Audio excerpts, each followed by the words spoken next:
Мұхтар Мағауин, Шақан шері. Жалпы қаламгер кейіпкер портретін үздік сипаттайды. Негізінен бастау бөлімі кейіпкерлердің портретін сипаттау және де олармен таныстыруға арналған.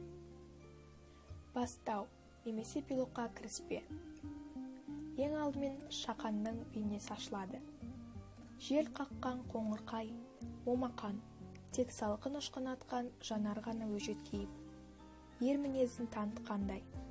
Байсалды кеңдік бар, қайратына, қажырына сенген. Ешкімге ырық бермеген асау жанның салқан бітімі.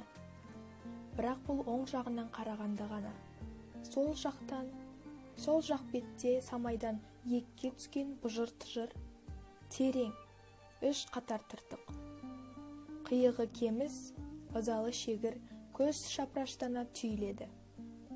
Ортада жырық, әппақ, өткір, сойдақ тісі жарқырап тұр. Адам шошырлық. Қарсы алдынан қарағанда адам шошырлық. Әйтсе де құбыжық емес. Өзгеше тұрпатты пенде. Ендігі кезекте төренің портреті сипатталады. Шашы ерапайсыз өсіп кеткен екен. Түйенің шудасындай. Иығына түскен. Бірақ сабалақ емес, майлап, сәндеп артына қайырып тарап қойған. Бет аузы түгел түк, мұрты оқтаудай. Сақалы күйіктей, арасынан аузы әрең көрінеді. Қалың сақал мұртта, ұзын шашта сапсары. Төренің өзі де сары шабдар, өңі ғана емес, киімі де. Екі иық алтынды желегі саудыраған, оқалы алақандай тақта. Омырау сары ала шынжыр, тіпті домалақ түймелерге де. Бірінші тарау, қамыстағы үй. Аязы тымық таң, бозыл сары аспан, шексіз биік кіршіксіз таза көрінді. Шашадан қар жауыпты деді Ажар. Алақай деді, кішкентай Сәмен де қуанып. Қазір от жағамыз құлыншақ, деді Ажар. Көкесі сен де тұра ғой деп, шаңыраққа қарап, күйеуіне айтты. Бір-бірден алып тізелей опырып, қамыс сындыра бастады. Сөйтіп, өзінің күйеуіне, Құдай кедейлікті маңдайыңа жазған, деді Ажар. Менің малым құмда өрген киік, қырда жортқан құлан, деді Шақан. Әңгімелерін айтып отырып, бір уақытта осы үйді бір құбыжық торуылдап жүрген сияқты болады да тұрады деп, Ажар өзінің ойын айтты. Естіріне құрығалы қашан бұл өңірден, деді Шақан жайбарақат. Бірден бас салмайды. Әуелі бейбіт келіп, отбасын барлап бақылап кетеді екен. Баяғыда Өтеген батыр өлтіріпті дейді ғой, сонда жезтырнақты, деп айтып отырған кезінде Ажар тістіркеніп, ишақ, баланы қорқытасың депті. Бірақ бұл кезде қорыққан Ажардың өзі еді. Сөйтіп, қырғауылы қызыл екен, құйрық жүні ұзын екен, деді Шақан әндетіп. Құлыншақ сырттан қамыстың үлпек қуын сындырып алып берші.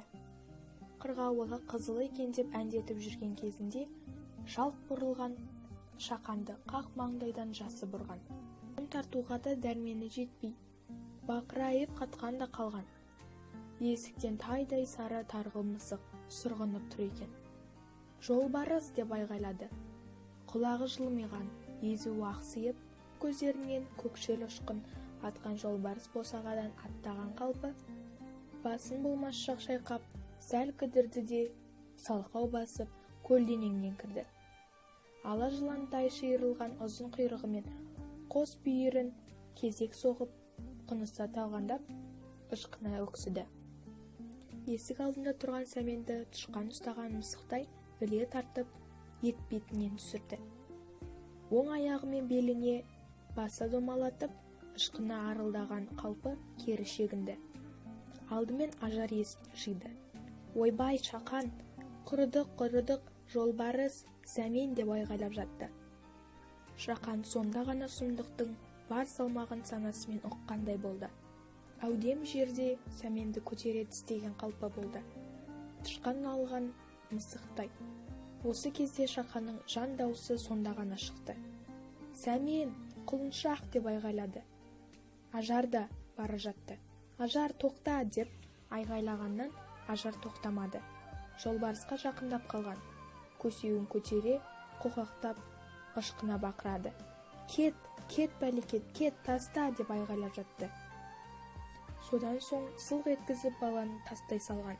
Етпеттей түскен бет-аузы қан жапқан құрттай бала сары тарғыл денесімен жарты дүниені жауып тұрған жыртқыштың алдында екпеттей қашты.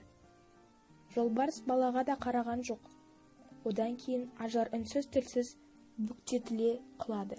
Сұлық денені желкесінен алып көтере бере қарш еткізіп жалғыз-ақ шайнады.